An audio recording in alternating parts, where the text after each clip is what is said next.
I have spent more than 30 years behind this bench, and in all that time, I have watched people lie, beg, threaten, cry, and perform innocence like they were auditioning for a stage play. But one thing I learned very early is this: power changes.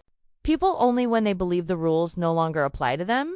That morning, a United States Senator walked into my courtroom believing exactly that.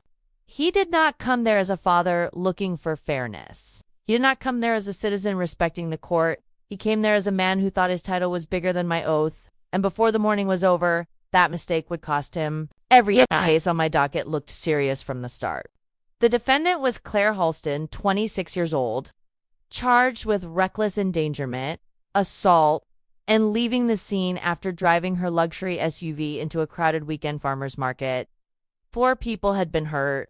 1 elderly woman had been hospitalized. Several small vendors had lost tables, food, inventory, and months of work in seconds.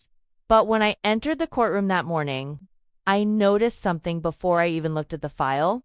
Silence. Not ordinary courtroom silence, not respect. This was tension.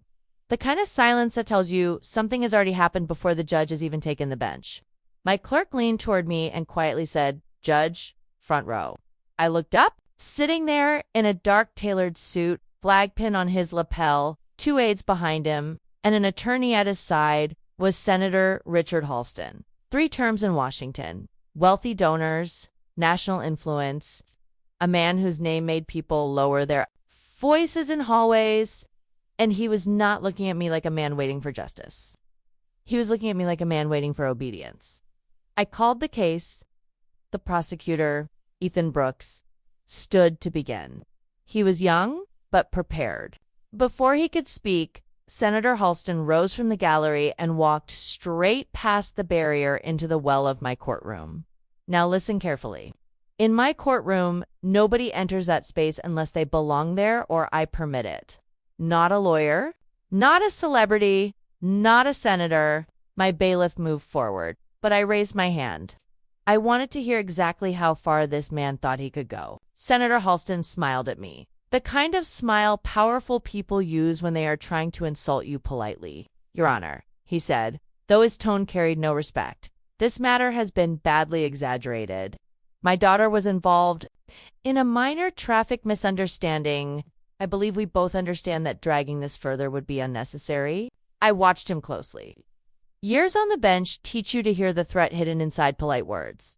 Then he continued, "I serve on a federal judicial oversight committee. I take a personal interest in how court resources are used. I would strongly suggest that we all consider how this morning proceeds." There it was. Not shouted, not dramatic, just smooth, controlled pressure from a man used to getting results without raising his voice. I removed my glasses and looked directly at him. "Senator, return behind the barrier. If you interrupt this court again, you will be removed." The room froze. For the first time, his smile weakened. He held my gaze a second too long, then returned to his seat. But I knew he was not finished. The prosecutor began laying out the facts. Claire Halston had driven into a blocked pedestrian Market Street in a black SUV, striking stands and injuring bystanders. One of those victims was Ruth Miller, a 71-year-old retired schoolteacher who sold homemade pies and preserves every Saturday. When Ruth approached the vehicle, not angrily, but to see if Claire was hurt, Claire got out and slapped her across the face. Ruth fell hard. A fractured cheekbone, a torn shoulder, 4 days in the hospital. As Ethan spoke, I watched Claire. She did not look at Ruth. She did not react to the injuries. She did not flinch when the hospital stay was mentioned. She sat at the defense table, scrolling under the edge of the desk, surrounded by expensive attorneys, behaving as if the courtroom were an inconvenience placed in her schedule. That told me a great deal. Innocent people usually listen closely when their life is being discussed. Guilty people sometimes listen even closer. But entitled people often do something worse. They act bored.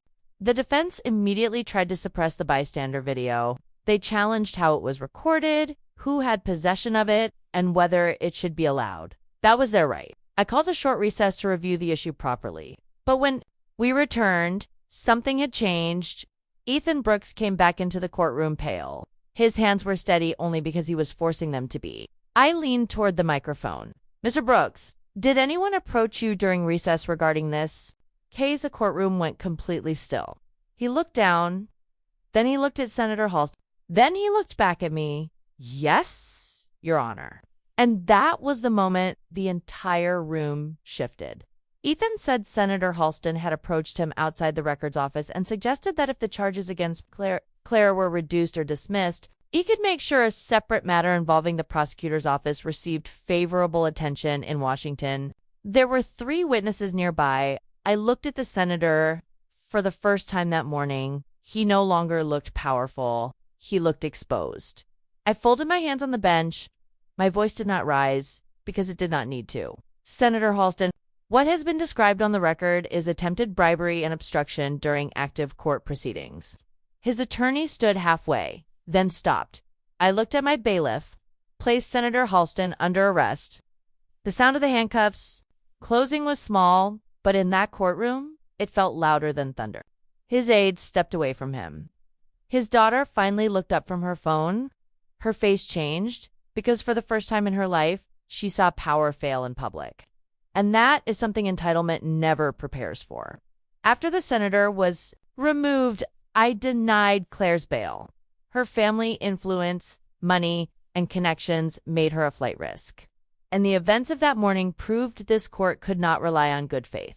Then I turned to her. Miss Halston, you are not crying because Ruth Miller was hurt. You are crying because you finally understand that consequences have found you. She broke down then, not with remorse, with panic. I found her guilty on the charges before me. She received 2 years in state custody, mandatory psychological evaluation, community service at local food markets, and a handwritten apology to Ruth Miller to be read aloud before she was taken away.